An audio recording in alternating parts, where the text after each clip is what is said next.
Hello everybody, my name is John Mark Johnson Jr. I am the host of Reformed GGA, and today I'm going to try to go through 10 reasons as to why I do not like defensive revolvers. And when I say defensive revolvers, I'm talking about the kinds of revolvers that are very commonly sold as people's defensive, everyday, home defense kind of revolvers. When somebody says, I need a gun to protect myself, and if somebody gives them a revolver, or if they want a revolver, they tend to be attracted to these kinds. They usually have short barrels, 1 to 3 inches, usually fairly small handles, fairly heavy trigger pull. The sights are not always awesome. I don't like those. And I'm not saying that you have to dislike them with me. I'm just telling you I don't like those. And I'm telling you that what I do like is something like this. This is my CZP-10C. This is my normal everyday carry gun. And yes, it is empty. This is my everyday carry gun. This is what I've come to prefer. I actually started out shooting revolvers, and kind of through trial and error and trying out different kinds of guns, I eventually wound up with this being my favorite, and I just wanted to let you guys basically know why. I'm not saying that you have to agree with me or anything like that. I'm not trying to make universal claims about all semi-autos or all revolvers or anything like that. I'm just telling you basically why I went with this instead of the defensive revolvers that I more or less started out with. First issue, recoil.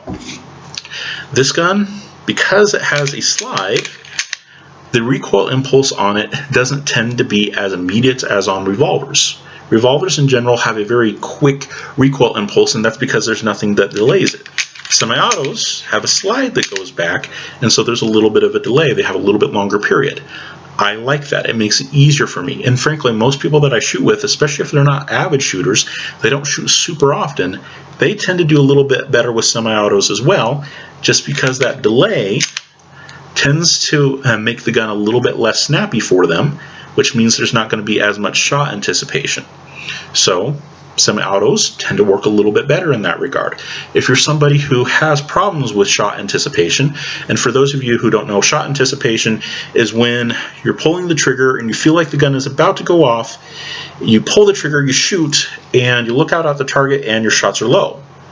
What happened is that as you're pulling through and you know that the gun is about ready to go off, what happens is your body will tense up a lot of times without thinking about it. You're not thinking about it at all.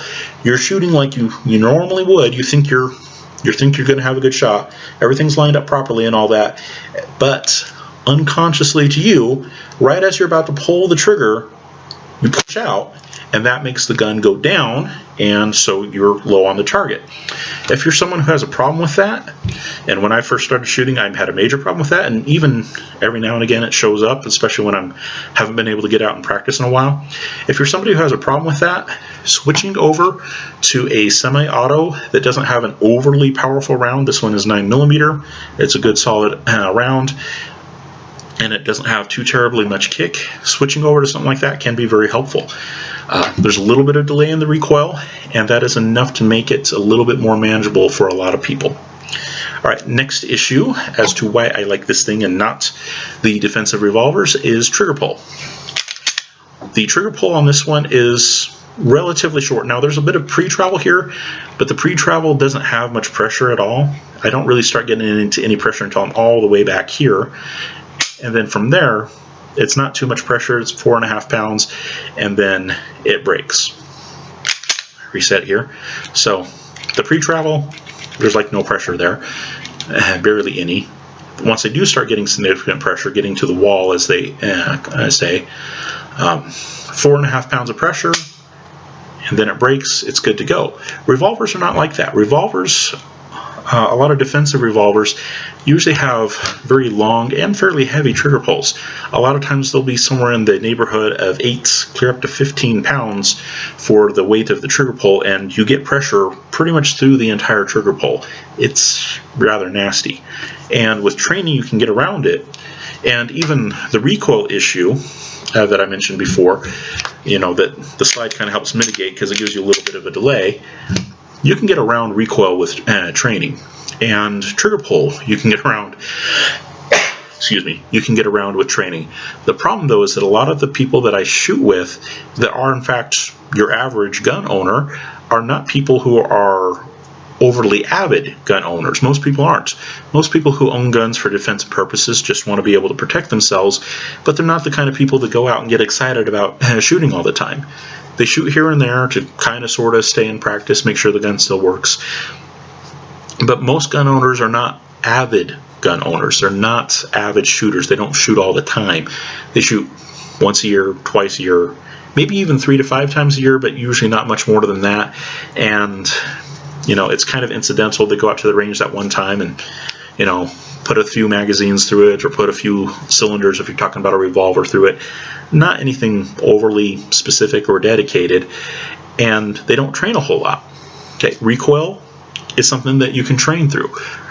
Shot anticipation, that comes from recoil problems. Excuse me. I've got a little bit of a cough right now. Those are things that can be trained through. Recoil can be trained through. A long, heavy trigger pull is something that you can train through. It's just that a lot of people don't do a whole lot of training, and because of that, it becomes an issue. Next thing that worries me about defensive revolvers is that they tend to present certain safety issues that you don't necessarily have with semi-autos. One of them is the habits that are developed when you're reloading. Now, with handguns, people tend to have muzzle control issues, and that it's a fairly small light gun and they start waving it all over the place, and there's some people who talk with their hands and the gun goes with the hand, and it's not good. It's very scary. That can happen with any gun, and especially handguns, just because they're small and people point them any which direction. It's not a good thing. So there are safety issues that are involved with handguns in general, just because they're small and people wave them everywhere. But with revolvers, it tends to be worse. And specifically, it has to do with how revolvers are reloaded.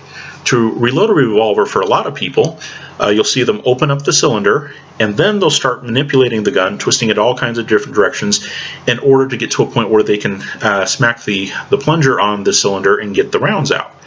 So when they reload this thing, they're used to taking it and twisting it in all kinds of directions. And that poor muzzle control that they have when they're trying to reload the thing tends to extend into the rest of their use of the gun. And it's not uncommon for people who have revolvers, who have just got done, doing all kinds of weird, crazy things with it in order to get the rounds out of it, to step off of the firing line and cover, half the world with the muzzle of their revolver as they do so. They just don't have good muzzle control. And, we always, and a lot of them will say, well, I shot all of the rounds, so it's safe. That doesn't really make a whole lot of people feel all that good, especially given the second safety problem with revolvers. So the first one is that in the course of reloading it, a lot of people wind up manipulating the gun and twisting it all over the place in order to get the rounds out, and that's being willing to point the gun any direction tends to carry through into the rest of their use of the gun.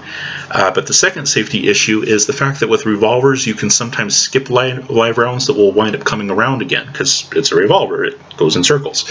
And if you keep firing through and you skipped a round, eventually you get back to that live one and you can wind up shooting something you didn't intend to. The way that it usually goes is something like this. Somebody will be at the firing line and they'll shoot a round or two, and then the next shot, either they'll decide that it wasn't quite good, and so they'll release the hammer again, or they'll have actually fully cocked the gun, brought the hammer all the way back, and then decide that it's bad, so they'll release the hammer forward and then try again. And that process of kind of getting a false start on it, or completely cocking the hammer and then releasing the hammer without firing, that process will actually shift the cylinder over. It'll rotate the cylinder, and that live round that was there ready to be fired, you just moved over into the place where it's supposed to be the non-live rounds. It's supposed to be rounds come up, they get fired through the barrel, and then they go back down on the other side, now being empty. It's supposed to just be empty casings as you go past the barrel. Well, if you pull back, but you don't pull back all the way and release, you don't actually fire the round off, you'll wind up having a live round on that side that was only supposed to have empty shells. And if you keep clicking, eventually that live round is going to come back around and you get a bang, and if you don't have good muzzle control to begin with, that bang could wind up hurting someone. And it's a very, very, very big problem. And I was actually at the range one time and saw that happen. For a long time, I kind of doubted that this actually happened. There's big people who have talked about it before, like Paul Harrell, for example, had a video on the different kinds of negligent discharges that'll happen, and he mentioned that being a thing with revolvers. And I'm sitting there going, how often does that happen? That's weird. Surely that doesn't actually happen. Well, one of the days I was at the range, I was with someone, and this person did that. They were firing, I think they fired 2 shots normally, and then on the 3rd shot, they decided basically that it was a bad shot, and so they had pulled back pretty far, but the round hadn't got off, so they released, and then they started pulling again, and in the process of releasing it, the cylinder had turned, and so the next shot that fired had been after a live round that had just been skipped. And so when the person emptied what was supposed to be empty shells into their hand, they found a live round that was sitting right there. And it's because they had pulled back and released instead of pulling back all the way. And so they had a live round sitting in the gun, and if you combine that with poor muzzle control and maybe a trigger finger that's not where it's supposed to be, you can very easily wind up with injuries, and it's not a good thing. Now, that doesn't mean that semi-autos are perfect. A lot of people will look at semi-autos and they consider them to be unsafe because a lot of them do not have safeties, especially when you're talking about these striker-fired ones. There's a lot of striker-fired semi-autos that don't have safeties, and there are a plethora of videos out there of people shooting themselves with these things. And it's usually not shooting others, it's usually shooting themselves with these things because it doesn't have a safety on it. And so when people go to reholster them, sometimes they wind up with problems. A lot of times what will happen is in the process of reholstering a piece of clothing, or sometimes even a part of the holster itself, if you have a flexible holster, something that's made out of cloth or leather or something like that, will actually get stuck on the front part of the trigger, and as you're pushing the gun into the holster, whatever got stuck there, the piece of clothing or even a piece of the holster or whatever, will of course get caught and it'll pull back on the trigger and off goes the gun. Now, that's not the same kind of safety issue that you get with revolvers that can mean that somebody else gets hurt. It's usually yourself that you're going to injure because you're usually pointing the gun more so at yourself than anybody else. But there are safety issues that are associated with striker-fired guns. Fortunately, they can be mitigated, though. One of the best ways to mitigate it is get yourself a good holster that holds its shape. These Kydex holsters, it's basically a fancy word for plastic, but these Kydex holsters hold their shape, and they don't have anything that can get caught inside of the trigger guard. Another thing that helps mitigate problems, in addition to having a solid holster that holds its shape, it's not cloth, it's not leather, it's not some hybrid that has parts that are cloth or leather. It is a solid piece of plastic that will not deform. So in addition to having a good holster that holds its shape, also proper reholstering technique can help. What I do, I'm not necessarily suggesting that you do this, but what I do is I make sure that I'm looking at the gun before I reholster it, and I will take my index finger and put it behind the trigger. And that way, as I'm going to reholster the gun, if I feel any kind of pressure on my finger, I know that something is getting caught up on the front of the trigger, and I know not to push any further, instead pull back out and remove whatever is in the way, and then go ahead and go back into it. And if I don't feel any unusual pressure, then I can pull my finger out and push in the rest of the way and be good to go. Now, I'm not suggesting that for everyone. The main reason why I'm not suggesting it for everyone, I'm just saying what I do, is because there's lots of people that they won't do what I said. I said I look at it and I make sure that I'm actually behind the trigger. There's lots of people that will wind up putting their finger in front of the trigger to reholster, and they wind up shooting themselves or the ground or something nearby, and idiocy is as idiocy does, so I can't fix that. I can't fix stupid. Okay, but I'm saying that if you do take the time to develop proper holster technique, and you have a proper holster, a lot of those issues can be mitigated. But even at that, striker-fired guns are associated with injuries to oneself, not injuries to others. Revolvers, it's the exact opposite. People have terrible muzzle control because they're used to flipping the gun over to get the rounds out, and so the muzzle goes any which way. Terrible muzzle control. And then, because you can skip around by pulling back but not all the way and releasing, it'll move the cylinder over, they will sometimes have live rounds in the gun when they didn't think they did. And you got somebody who's waving around a gun who potentially still has live rounds in it that they're not aware of. That's a recipe for somebody else getting hurt real quick. At least with striker-fired guns, yes, there are injuries that are associated with them, but it's usually injuries to oneself. And like I said, with a proper, solid holster that does not deform and proper reholstering technique, you can really mitigate a lot of those. But of course, you can mitigate it with the revolvers too. Be aware of what the possible issues are, be much more cognizant of muzzle control, etc., etc. There's ways to get around it there. I'm not saying that having a defensive revolver is automatically bad. I'm just saying that that's an issue. Another thing that I absolutely love about my striker-fired semi-auto is that it has wonderful indexing. And by indexing, I mean that it's easy to figure out where I'm supposed to be when I'm holding the gun. The two most prominent places that you get on a lot of semi-autos in terms of indexing is a beaver tail, place to put the web of your hand, and your hand will always go there. And then the other indexing points are the little thumb pads on the sides that have a little bit of texture on them. On your trigger finger side, it's okay, this is where my trigger finger needs to be when I'm not firing. And then for your offhand, that becomes the place where you put your thumb when you're preparing your firing grip. So I know where to put the back of my firing hand. I know where my thumb is supposed to be. I have particular places that have texture on them that I can feel. I know when I'm on there. I know when I'm good to go. That is something that I can do with a lot of semi-autos, and especially this one in particular has really good indexing places so that my hands are in the exact same place every single time. I know when my hands are where they're supposed to be, and I know when they're not without really thinking about it. It's like, oh, that doesn't feel quite right. Okay, I'm good. It's a very quick, almost automatic adjustment. With a lot of revolvers, on the other hand, not so much. A lot of revolvers do not have any kind of beaver tail. To be fair, there are some semi-autos that don't have much of a beaver tail in it either, but it's usually a worse problem with revolvers. Revolvers usually don't have much of a beaver tail, and so when you're going to grip them, sometimes you wind up gripping them a little high, sometimes a little bit low. It's just kind of all over the place, and it's not very good. And then in terms of places to put your offhand, revolvers are absolutely awful. They have that cylinder that's in them, and the front of the cylinder you don't want to be anywhere near because hot gases are going to come out of that thing.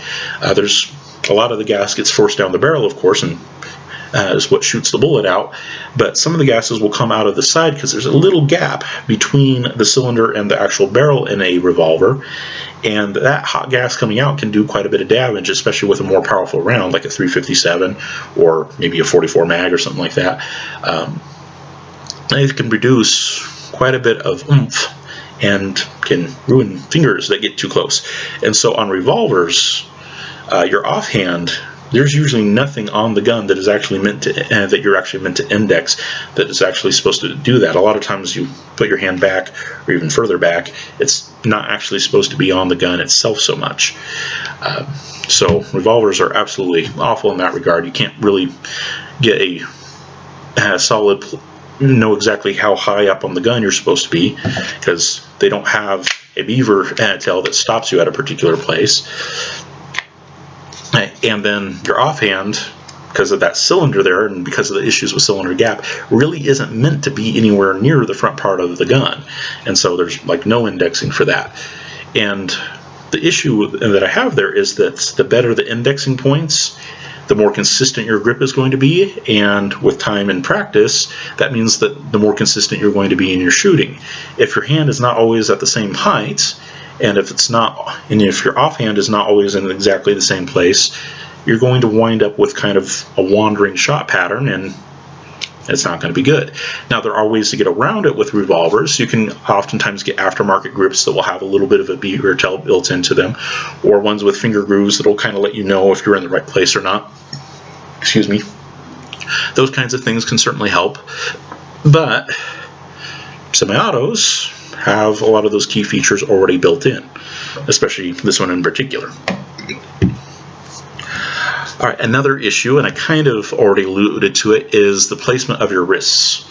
On revolvers, because of the cylinder and the cylinder gap issues, a lot of people will wind up putting their offhand right over their main hand and tuck their thumbs down and away from that cylinder and that cylinder gap, and so their wrists wind up being very close together.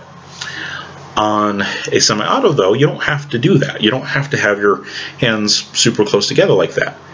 So what I do is I usually put my index finger on the trigger guard, move my thumb up nice and high, and you'll notice that my wrists are further apart. The more further apart your wrists are, the more stable the shooting platform is, and a lot of times the more comfortable. So I can get my hand further forward on the gun safely and be able to control the gun that way. With revolvers, you can't really do that. You can't separate your wrists very well because the whole cylinder gap issue that I talked about before. Now, there are some people that will get around it by actually taking their offhand, instead of wrapping it around their main hand, they'll actually come back and basically just cradle the whole hand that way. And in a revolver, that's not a huge deal. On a semi-auto, that would be a problem because of the slide. You want to put a thumb back there.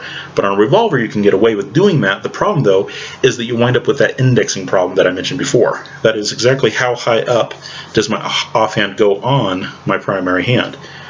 My hand does not have a built-in beaver tail on it, so I can't figure out exactly where I need to be all the time. And that's going to result in inconsistencies, and it means that my shot patterns downrange are not going to be overly consistent. Semi-autos, though, have good indexing for the primary hand, and I can index my non-dominant hand, and I can index my non-dominant hand in a way that moves it pretty far forward and separates those wrists. So, revolver, wrists are close together, tends to be much more unstable. Semi-auto, I have the option, if I want to, of moving my offhand further forward, controlling the recoil of the gun, but also moving my wrists apart so that I have a more stable platform to shoot from. Another issue as to why I like these things more than defensive revolvers is capacity. This particular one, the CZP-10C, has a standard capacity of 15 rounds, and it also happened to come with some little extensions that would give me a couple more rounds in each magazine. So the way I run this thing is with 17-round magazines. They're 15-round magazines with a little base to plate on them. No, there's a special word for them. I want to say butt plate, but that doesn't sound quite right. But a little +2 base plate that you put on them. That means I can hold 17 rounds in this thing at a time. With defensive revolvers, I can't do that. Defensive revolvers, like I said, normally have only 5 or 6 rounds in them. Yes, there are revolvers that can hold more. I've seen some with 7, 8, 9 rounds in the cylinder, but those usually get bigger at that point. They're not usually really defensive revolvers that you can easily conceal at that point. But they do exist. But nonetheless, 17 in a gun that is still small enough for me to conceal, and even a lot of and some people would say that this isn't a good concealed carry gun, it's too big for them, and depending on your size and shape, that may be true. But even at that, a lot of semi-autos will still have more capacity than your average revolver will. Even a relatively small semi-auto, and I don't necessarily suggest small semi-autos because they can be a little finicky, but even a fairly small semi-auto will usually have 6, 7, 8 rounds, even if it's a fairly small one, whereas, like I said, the defensive revolvers are usually only 5 or 6 rounds, so you usually gain at least a round, if not 2 or 3, just by going over to a semi-auto of comparable size. And in 2020, with all of the, quote, civil unrest that we've had, having more rounds on hand, especially in the gun, ready to go, it makes a lot of sense. Now, is there a way to get around that? Is there ways to mitigate that? Yeah. If you get a revolver and you're not happy with the capacity, carrying a speed loader or getting a revolver that can be reloaded easily, like say a revolver that uses moon clips. Moon clips for a lot of people are faster to reload.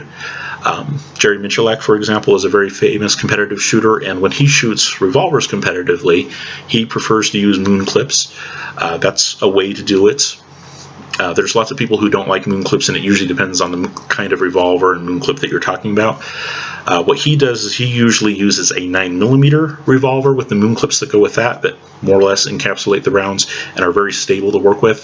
Some of the moon clips that are made for other kinds of guns like 38 Special and whatnot are sometimes a little bit more finicky, and people are like, why on earth would I want to rely on that?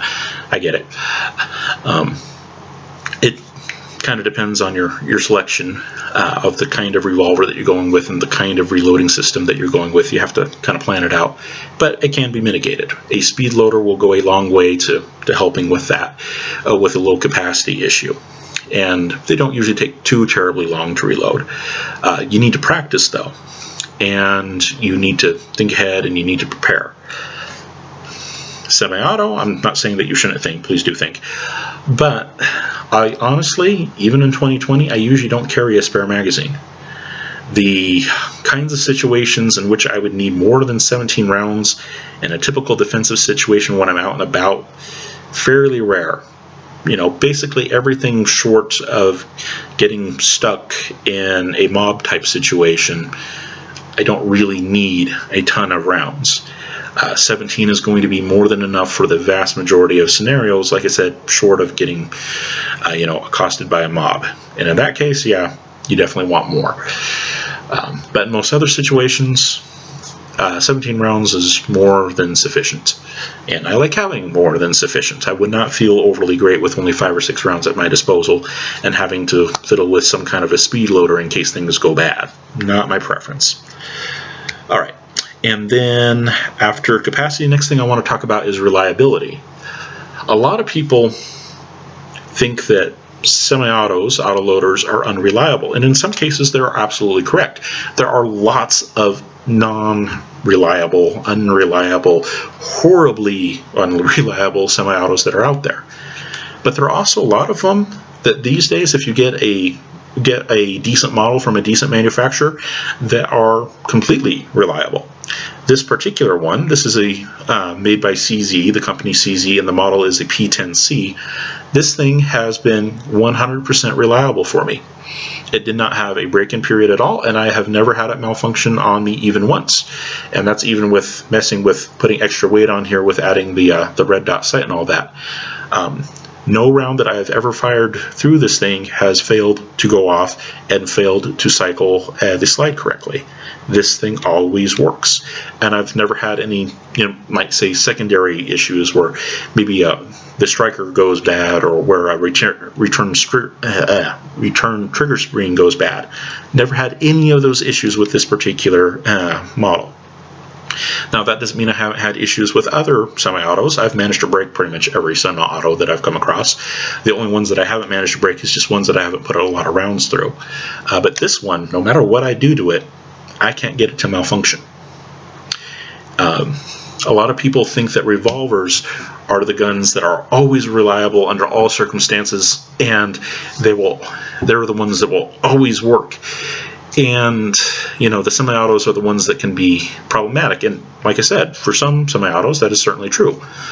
And I've managed to break every other semi-auto that I've had, or just haven't used the other semi-autos very much. But this one, I have literally thousands of rounds through it now. I practice with it fairly frequently, usually at least 26 range trips a year, basically every other week. Usually put at least a magazine through it each time, if not 2 or 3 or 4 or 5. Depending on the time, but it goes through several hundred rounds every year, and in more dedicated times will sometimes go more than 1,000 rounds in a year, and it just runs and runs and runs. The idea that revolvers are more reliable, frankly, is a bit of a myth. That's not to say that all revolvers are horribly unreliable or anything like that. It more comes down to what kind of reliability are you talking about. In terms of having a gun that I can load up, throw in the bottom of my sock drawer, and pull it out in case there's a home invasion or something like that, kind of a rainy day type gun, rainy day kind of situation, revolvers are just fine for that. They are really good at handling neglect. They're very reliable under that circumstance. Throw the rounds in it, smack it back together, put the cylinder back in the gun, throw it in a drawer somewhere, you'll be fine. But when it comes to other kinds of reliability, not in issues of neglect, but say dealing with environmental issues like, say, sand, dirt, mud, revolvers are much less reliable, and that's just because they had to have quite a bit more open spaces and many more places where things can get into the gun. So yeah, it might be perfectly reliable in the sense of throwing it in the stock drawer, pulling it out, and being able to fire. Perfectly reliable in terms of negligence. I can leave it alone forever and pull it back out and it'll be just great. But if I happen to drop it in a puddle of mud, is it still going to fire reliably? Not so much. A lot of semi-autos, they don't also do particularly well when you drop them in mud, but they usually do better. And that's just because they tend to be much more sealed up, at least in the critical areas. And so while they might not do perfect in a mud test, they usually do better. And one of the examples that I would point to is the elements test, the gauntlet test that Tim does over on the Military Arms channel. He has done the CZP-10C. The color scheme on his was a little bit different, but it was still a CZP-10C. He tested that one, and he has also recently tested a revolver. I think it was a Smith & Wesson. Model 19 is ringing a bell in my mind, but I'm not a revolver guy, so I'm not sure if that's accurate. But he did do a revolver test as well. And comparing this one to the revolver, you can see that this one, it did have some issues, but it was far fewer issues than the revolver did. And that's just because this is a relatively sealed up design. Revolvers are relatively open. Okay, so some kinds of reliability, revolvers are great. They can handle neglect very well. But can they handle environmental hazards very well? Usually not as much. Another kind of reliability that they don't do so great in is the area of cleanliness. And that is that semi-autos, as long as you keep them properly lubricated, especially a modern striker-fired one that's pretty reliable to begin with, these things, you can run them dirty. I mean really dirty. There are firearms instructors who have striker-fired guns like this who basically don't clean their guns that they use for the purpose of actually teaching people how to shoot day in and day out, going through many classes in the course of a year, in the course of them being trainers, and they won't clean the thing. They'll just apply lubrication every now and again, but they never clean the thing because they're perfectly reliable as long as you keep them lubricated. If you try that with a revolver, though, you're going to run into problems, and I've seen it even at the with people that I've shot with. You take them out to the range, excuse me, and you have people with revolvers put, 3 or 4 or maybe 5 times of having to reload the revolver, and sometimes there will be enough dirt buildup on the gun in the course of firing. Like I said, it only holds 5 or 6 rounds at a time, and so if we're talking about 3, 4, or 5 times of going up and shooting a full cylinder through it, we're talking at max 30 rounds. And in that time span, I've seen people get the guns dirty enough that they've lost timing. And in a revolver, what that means, if it loses timing, is that the cylinder isn't turning quite right, and so it won't be properly aligned with the barrel. And so when you fire a round off, because it's misaligned, well, most of the bullet will still go through the barrel, but a little bit of it won't. Instead, it will hit the side of the forcing cone and get sheared off as the main part of the bullet goes down the barrel. And that part that gets sheared off will go flying off somewhere. And in the case that I'm thinking about, this person had shot a few times with their revolver and got it dirty enough that the timing got off, and a bullet sheared, separated, and that fragment actually come back and hit them in the face. It was actually just under the eye, and unfortunately that person wasn't wearing eye protection, and if that had landed a little bit higher, that could have been a fairly significant medical issue. Luckily it was just below the eye, and so it hurt, but it didn't result in a trip to the hospital. But I have seen that happen where revolvers get dirty enough, like I said, in firing 30 rounds or less, that they'll lose timing and you get problems like that. Now, in a real world situation, are you going to put 3 or 4 or 5 Are you going to have reloaded 3 or 4 or 5 times to have put 30 rounds to the gun? Probably not. So is it reliable enough for most real-world situations? Probably. But it is still an issue that you don't come up with a decent semi-auto. I'm not claiming this for all semi-autos, okay? Please understand that. But there is a class of semi-autos that are out there, striker-fired semi-autos out there, that are very reliable. All that you basically have to do to them is lubricate them, and they'll keep running. There are a lot of Glocks that are basically like that. The CZP-10C is definitely like that. I still suggest that you clean it, of course. There are some Walthers that are like that. They're just guns that keep running no matter what. I still suggest that you clean them, of course, but they're usually not nearly as picky. A lot of striker-fired semi-autos that have a decent size to them. You don't want the super tiny ones because those tend to be finicky. But a compact or a full size will typically be extremely reliable and can handle getting dirty. Like I said, it's still a good idea to frequently clean your gun, and basically every time you take it out, there's no particularly good reason not to clean it. But if you have to go without cleaning, a semi-auto, a striker-fired semi-auto from a good manufacturer and a decent model is usually a far better way to go than a revolver.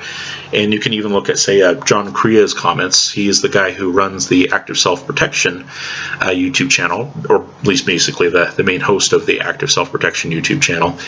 And he has talked about revolver reliability before, and yeah, he agrees, in terms of being able to neglect it, just load it up and throw it somewhere and have it be able to fire when you take it back out. Yeah, revolvers are awesome in that kind of reliability. But in terms of being able to handle getting dirty through having fired multiple times, they're not so great. So if you're the kind of person that doesn't like to clean your gun very often, revolver, probably not a good gun for you. It's something that can be mitigated, just clean it more often. But a non-clean revolver is still very much so a problem.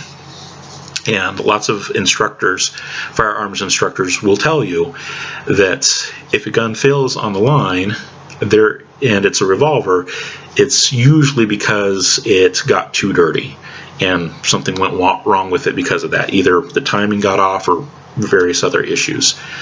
It got too dirty on the line. And granted, that's an extreme circumstance. In a lot of these firearms classes, you'll shoot a minimum of 100 rounds, a lot of times more.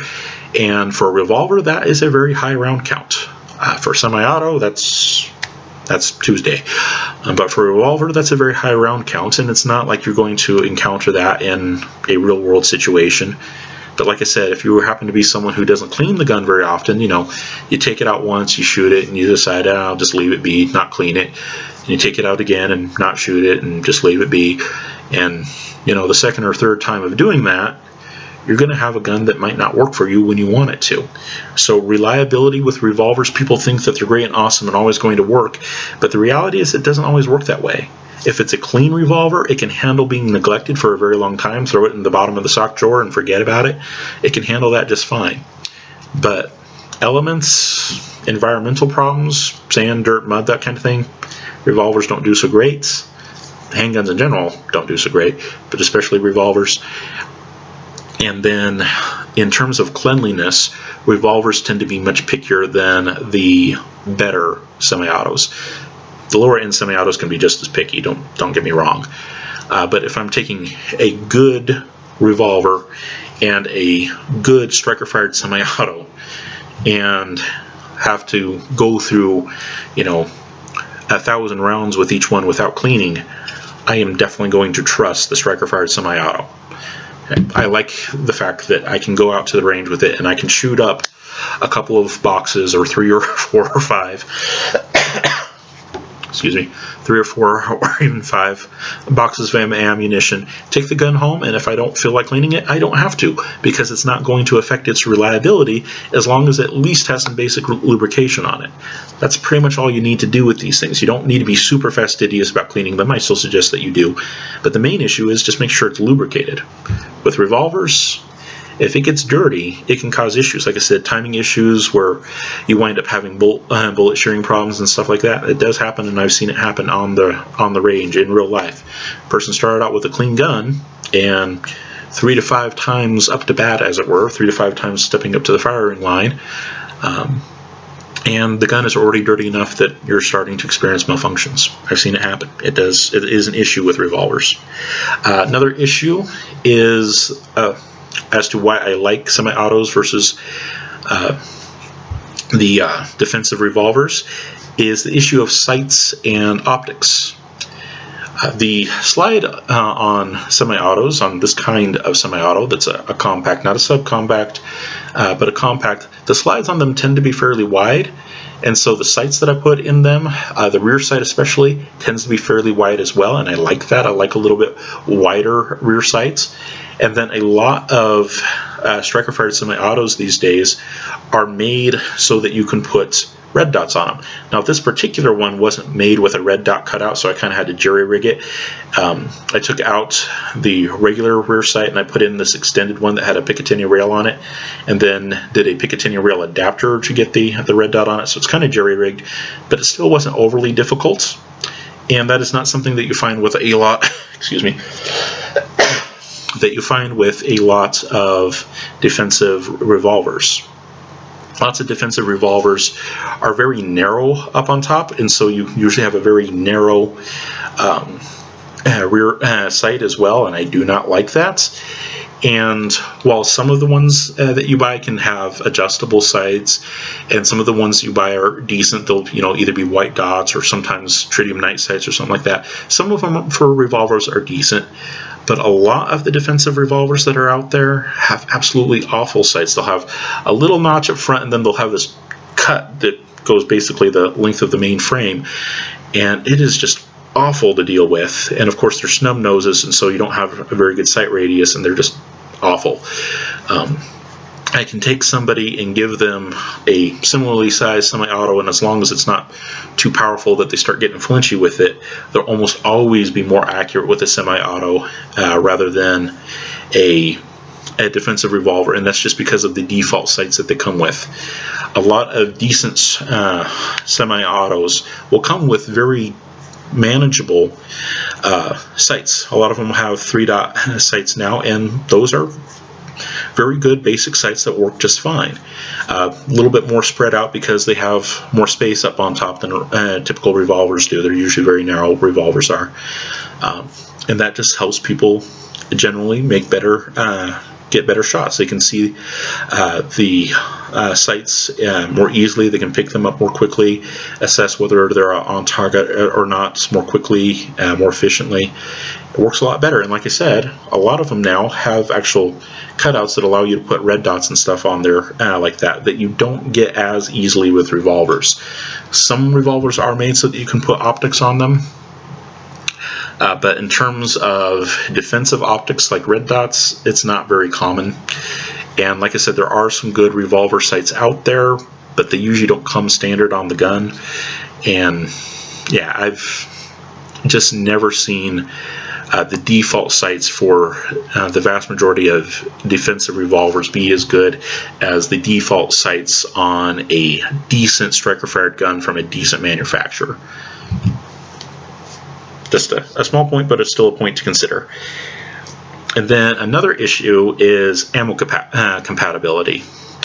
I already talked about capacity. Compatibility is what else can use that same ammunition. So, for example, my 9mm handgun here fires the same ammo that my CZ Scorpion fires, and this one is loaded right now. It is my bedside gun. It takes the exact same ammo, and I can run it off of that if I want to. I can feed both guns from the same box of ammo if I want to. I like having that ammo compatibility. I can take the same round, put it in something else, and get a bit more performance out of it.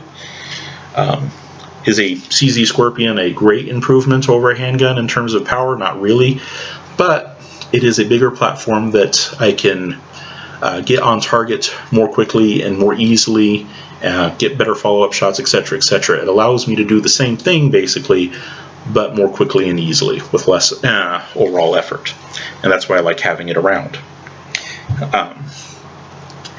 With revolvers, you have very limited options for that. Revolvers, you're basically stuck with lever action guns, and lever action guns, if you want, and there are long guns that will fire those same calibers, lever action guns that will fire .38 special, lever action guns that will fire .357 Magnum, and a lot of .357 Magnum guns can do the can do the .38 special. There's ones that'll do .44 Magnum and .44 special, things like that. They are out there. You can get ammo compatibility between your revolver and some kind of a long gun. The problem, though, is that a lot of those long guns they're lever action, and they tend to be fairly large, most of them. As opposed to this one that doesn't have a super long barrel. This is only an 8-inch barrel.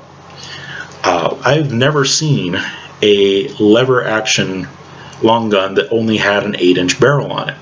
This thing is fairly small and compact. It allows me to put it in my suitcase.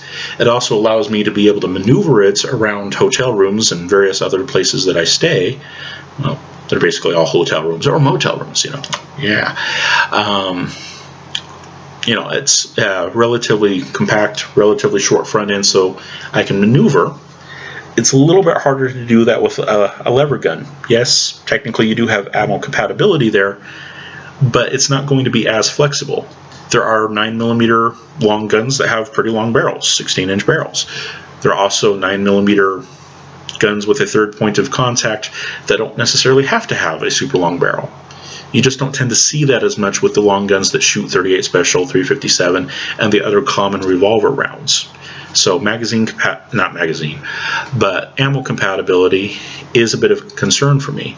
I like having a bigger gun around for when I'm actually in the hotel room. It's something that is going to be faster and more accurate. But I also don't want to have to take around, two different types of ammunition, and I also want something that's going to fit in the suitcase. A full-size rifle is not going to fit in the suitcase. A full-size lever action is not going to fit in the suitcase. It is better in that sense. And then last but not least is dry fire practice. In my experience, and different people have different experiences, but in my experience, hammer-fired guns tend to be susceptible to damage if you dry fire them wrong. And that is basically not using dummy rounds. I have dry fired my hammer fired guns enough that I've basically managed to break every single one of them. I've mentioned that before. And revolvers are hammer fired guns. Now, most people are not like me. They're not going to sit there and dry fire a gun 100 or 200 times in a day. I'm weird that way. But I'm telling you that if you dry fire quite a bit, you can break hammer-fired guns, and that would include revolvers, as far as I know. You can cause problems. You can get some significant damage that way. And I'm bringing this up because one of the best ways to get better at shooting your gun in the situation that we're dealing with right now in 2020, where we have an ammo shortage, is to dry fire instead. And these problems that I'm talking about with hammer-fired guns breaking when you dry fire them, that can be mitigated with the use of snap caps, and I highly suggest that you do that. But frankly, I don't like messing with the snap caps. Nobody does. My CZ-P10C, it's striker fired. It's not hammer fired. And because of that, it doesn't have the same kind of failure points. I have dry fired the snot out of this thing. I dry fire it pretty much every day. And I do quite a few reps with it. And guess what? The thing doesn't break. I've put thousands of live rounds through it, and I have dry fired it thousands upon thousands of times, and nothing breaks. Hammer fired guns are not like that. And I admit that I don't have a whole lot of direct experience with revolvers in that sense, but that's mostly just because I've never had the motivation to. I don't really like revolvers, so I don't own any personally, not anymore at least. When I was growing up, I did have a revolver. Technically it wasn't mine, it was my parents', but I was the one who shot it and cleaned it. And as far as gun ownership is concerned, he who cleans it is usually the one that you want to go to in terms of whether or not it's okay to use it, whether it's okay to borrow it, and especially how does the thing work and is it working properly. Definitely want to go to the person who cleans it. which is why it's always a good idea to clean your own weapon. That way you can stay apprised of what's going on inside of it or not, and what needs to be looked at and not.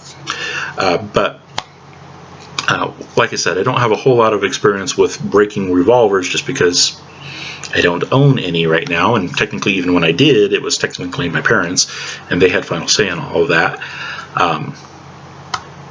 But from what I've observed from afar is that hammer-fired guns, if you don't fire them with snap caps and you dry fire them enough, you will eventually break them. A lot of times it's the firing pin. It can be other issues as well, but a lot of times it is the firing pin that eventually goes when you do that, and I have not had that problem at all with a decent striker-fired gun from a decent company. I'm not saying that eventually it can't happen, but if it does eventually happen, it's probably going to just be the fact that the gun got old enough that eventually something had to give. That's going to happen with any piece of equipment. If you run anything long enough and hard enough, eventually you will find a failure point. It's just that this one is so far out ahead of where hammer-fired guns are that it's not really much of an issue. Alright, so those were the 10 reasons why I do not like the typical defensive revolvers. These are issues that are completely mitigatable.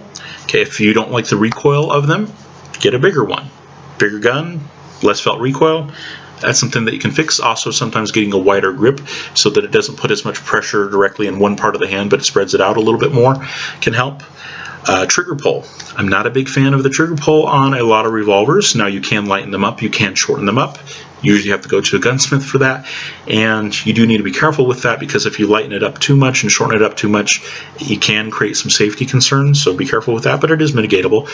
There are safety issues with revolvers. Muzzle control, because a lot of people when they empty a revolver are used to moving the muzzle every which way, and that bad habit kind of comes into the rest of their experience with the gun. Also, skipped rounds are a thing where they pull back part of the way but not all the way, but it's still enough to get the cylinder to rotate, and that way you wind up with live rounds still in the revolver even after you think that you fired everything off. That becomes an issue, but this is again mitigatable. Thinking through your safety process and being especially careful about muzzle control, and also making sure that you maybe count your rounds as you're firing them in terms of skipping rounds, and also just being aware of what causes skipped rounds, pulling back partially and not firing all the way, that kind of thing. That helps a great deal, but just basically practicing the 4 basic rules of gun safety can help. Will mitigate it. Indexing is a problem for revolvers. Where exactly, how high up on the handle do I place my hand? Do I know where exactly to put the offhand in order to get good consistent shots every time? That's difficult with revolvers. Sometimes you can get aftermarket grips that will have a little bit of a beaver tail built into them, or finger grooves that will help with that kind of thing. Somewhat mitigatable. And then another issue is the wrist separation. With revolvers, a lot of times people that don't like having their hands directly together will just come back and basically grip the offhand wrist, and that way they can get more separation. That works. Capacity. If you don't like the capacity of your revolver, consider getting a speed loader or something like that to augment it, and practice with it. Please practice with it. Practice reloading. It's always a good thing. Reliability issues with revolvers, like I said, they can handle neglect real well, but you need to keep them clean. And because of that, every time you shoot, make sure you clean it. And when you go shooting, don't put a ton of rounds through it, because if you put too many rounds through it, eventually you'll start getting problems. Like I said, the problem that I observed on the range was somebody shot enough rounds, and it wasn't a ton, it was 30 rounds or less, but they started having timing issues, and that can actually create some safety hazards, because if you get a timing issue, you can get bullet shear, and those bullet fragments that shear off can come back at you and potentially cause injury. So be aware of that. Keep your revolvers clean. Regarding optics and sights, if you choose wisely to begin with a gun that is built to have sights that are removable. You can usually buy aftermarket sights to replace the factory ones that will be considerably better. But you kind of have to think ahead on that one. Another issue is ammo compatibility. With revolvers, you're really limited on that one. Yes, you can put them in lever action guns, but lever action guns themselves are kind of limited. They just frankly are not as small and compact as some of the guns that you can get with the semi-auto rounds, so bear that in mind. That's probably the one that's the least mitigatable. Technically, yes, you can get long guns that will fire 38 special or 357 or whatnot, but they're usually not guns that are nearly as travel friendly as a lot of the ones that fire, say, 9mm or 40 or something like that. And then last but not least, dry fire issues. If you want to dry fire your revolver a lot, like I have done with a lot of guns in the past, snap caps. Snap caps are definitely necessary. Are they a big issue with striker fired guns? In my experience, no, they're not. But with hammer fired guns, typically a big issue. Make sure you get snap caps. Alright, so those are the 10 things that I don't like about revolvers. Most of them are mitigatable. Or you could just do what I did and just go get yourself a decent striker fired gun and enjoy. Thank you very much for your time and attention, folks. For those of you who are in Christ, go with God and be blessed. For those of you who are not, I pray that you come to know the true Christ of history. Amen.